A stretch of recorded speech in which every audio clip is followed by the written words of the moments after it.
have rehired Rick Carlisle as their head coach for round 2. Welcome inside the comfy confines of the Channel 13 studios for Facebook Live. In a moment, we'll get with Angela and find out about the heavy rain expected to move in to central Indiana. Some places have already had some rain tonight. We'll get a check of the forecast with Angela in a moment. Our big story, of course, tonight is this horrible tragedy that took place in South Florida, this condo that collapsed at 1:30 in the morning. The search and rescue operation continues. We're going to get you the very latest about what is happening there in Surfside, Florida, and let you know what search and rescue crews are finding down there as they search through the rubble. But let's begin our evening here on Facebook Live by bringing in Angela. We are on the couch again tonight. Good to have you here. And better in here than outside, where I guess it's been raining in some areas. Huh? Yeah, I was actually a little surprised. Most of the time we see these complexes of storms move into somewhat stable air, which we had in place, and fall apart. Right. But this one really hung together and moved pretty much all across the state. So we're going to start with live Doppler 13 radar, and what's left of that complex still bringing a little bit of rain south and east of Indianapolis, and what's following additional storm development across parts of Illinois. So really this is just the beginning of what appears to be a stormy setup over the next 24 to 36 hours. So we've got that complex moving through now. We've got another one in the central part of Illinois, and the other one that has just prompted looks like a severe thunderstorm watch for the northern sections of Missouri and the southern parts of Iowa. And that's really where the big threat for severe weather is overnight. Now we will have some rain, some rumbles of thunder pass through the area, redeveloping late tonight, early tomorrow morning. So I grab the umbrella, be prepared to stay weather aware, because we have the potential for several inches of rain between now and Monday morning. Now, I will tell you, we've got several waves of rain and storms in the Friday forecast. And with the storm, so I don't want you to necessarily go, oh, Indianapolis is going to miss out on this, because we could get a storm set up tomorrow where a thunderstorm, an individual cell, produces a quick couple of inches of rain. What we point out here is just this model data indicating that potential for some very heavy rain northern half of the state that could lead to some flash flooding. But even those areas not in the projected heavy rain may get a thunderstorm or two that produces a quick inch or two of rain and leads to some flash flooding. So that's a real concern as we head through the next couple of days. Outdoor plans tomorrow. I keep getting texts from my husband. Texts, calls. Does he have some golf texts, tomorrow? Calls. He's got golf tomorrow. I think it's a 1 o'clock tee time. What are you telling him? I'm telling him, original thinking was you'll get it in. Yeah. But now I think we've got rain all the way up until noon, late morning, early afternoon, maybe a little window, and then more storm development tomorrow afternoon, tomorrow evening. Okay. So I don't think the window for dry is very big tomorrow.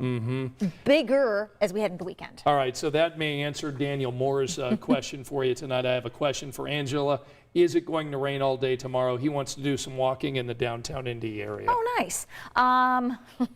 Same deal for him? Same deal. I would take the weather app with you. Check the radar first, make sure you've got a little window, and then you'll have, if you're in a dry pocket, you'll have a couple of hours of dry weather before there's additional storm development. But really, it's going to be an hour by hour watch as far as when we get redevelopment of rain and storms. And then Jeffrey Goodpastor asking, what are the chances of very heavy rain on Saturday? He and his dad have plans. Fine, very fine and very fun. Saturday right now looks better than tomorrow. What's going to happen is the axis shifts north. That's why the projected rain totals were so much higher across the northern part of the state, because once we get into the weekend, that axis for heavy rain does look to shift a little farther north. Okay, very good. We'll see. All right. I do think it's very much like last Friday, Saturday, Sunday, where the most active day, widespread day is Friday. Okay. And then we get more dry time Saturday, Sunday. Okay. Facebook friends checking in with us tonight. Wes saying hello, Scooter and Angela. Scooter? And then he says, sorry, hi, Scott and Angela. Wes. Look, we all Playful make Wes errors. on a Thursday. That's right. Teresa checking in with us tonight. Sandra is in. Zach. Janice is here from very hot Oklahoma. So Janice, good to have you with us from Oklahoma tonight. Anastasia is here saying be safe to everybody. Glenn is with us tonight. And we have just a number of other folks checking in tonight.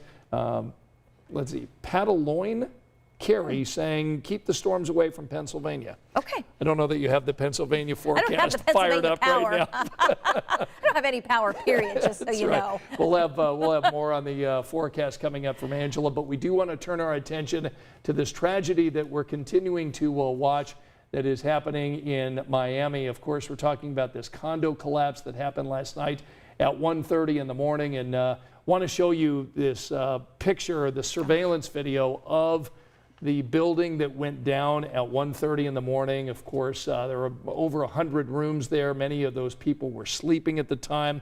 Authorities say one person has been killed, 99 still unaccounted for. That was a 12-story beachfront condo building in a town just outside Miami, and look at that. The steel and concrete debris. They are having rescue teams currently. They've been using sonar. Search dogs are there. The twisted metal and rubble. Again, they have pulled more than 30 people out initially, and right now they are carefully looking in the parking garage. This was a 10-year-old boy that was pulled out by somebody that was out walking his dog at 1:30 in the morning, saw some fingers coming out of the debris, spotted the boy, and was able to help get rescuers to that 10-year-old and eventually got him out. But right now, no idea of the cause of this condo to collapse in the middle of the night. Again, this is near the beachfront. This is a 40-year-old building. Obviously, the most important thing right now that everyone is thinking about is trying to find the people who may be in this debris. 99 people unaccounted for. So the search and rescue is the main thing, but eventually they will be looking at what caused this to collapse. The mayor said tonight that there was no evidence of any foul play, but obviously our hearts are going out to the people in this building, friends and family who have been watching this search and rescue operation go on for almost 24 hours. And of course, the hope is that there are people who are still alive in that rubble. We've seen that happen before in other tragedies. People being found, in hours, days, maybe even a week later. So again, they're just having to be very careful as they listen for sounds, look for clues, and hopefully we will be having more good news to share with you about that search and rescue operation. That's our big story tonight on 13 News at 11, so we hope you will join us tonight at 11 o'clock as we continue to follow this big story. Another big story that happened today was the Pacers hiring a new coach. Rick Carlisle, a guy from the Pacers glory days, I know, was with the Dallas Mavs for 13 years, led the Mavs to a championship back in 2010.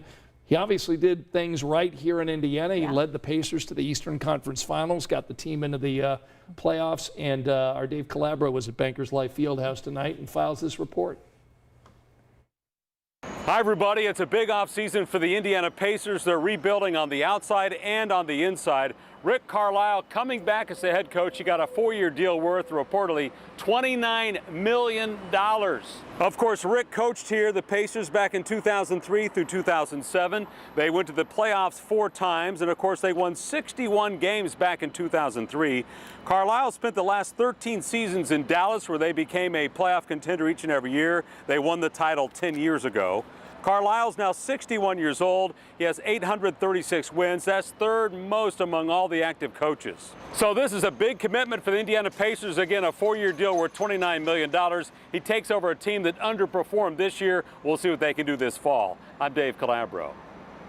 All right, Dave, thanks so much. So the Athletic tweeted out a comment from Reggie Miller tonight, of course, the former Pacer legend, giving some reaction and really had a message for the current Pacers team roster. Reggie saying, I think it's time now for the players currently with the Pacers to start looking themselves in the mirror because they ran off Nate McMillan, a Final Four coach here. First-year head coach Nate Bjorkgren was gone after 1 year. Reggie continues, so the players have no more excuses now. They're getting a Hall of Fame coach to be coming in, a guy that's won a championship. Reggie says it's time for these players to start looking in the mirror a little bit. So Reggie not pulling any punches there. No. So we'll see. I mean, I think Rick Carlisle is a guy that he's obviously had success, both here in Indiana and in Dallas. Remains to be seen whether or not the Pacers roster is good enough right now to get back in the playoffs, because they missed the playoffs this year. And it is a team effort. You know, it's not just the coach, it's not just the roster, it's just not the front office or the back office or whatever office. It's you have to come together as one in order to have any sort of success, really, in anything that you do. Yeah, it'll be interesting to see what Pacers president Kevin Pritchard and the staff decide to do in the offseason, adding, subtracting players. We'll see how things go. Reggie not pulling any punches. Really, Reggie never pulls any punches. Let me go ahead and just, let's see, look through some of these comments that we're getting tonight. Mary saying, my thoughts and prayers for everyone in Miami who is involved tonight. Teresa is watching. Gary is watching tonight. Fran is saying, keeping everyone in their prayers.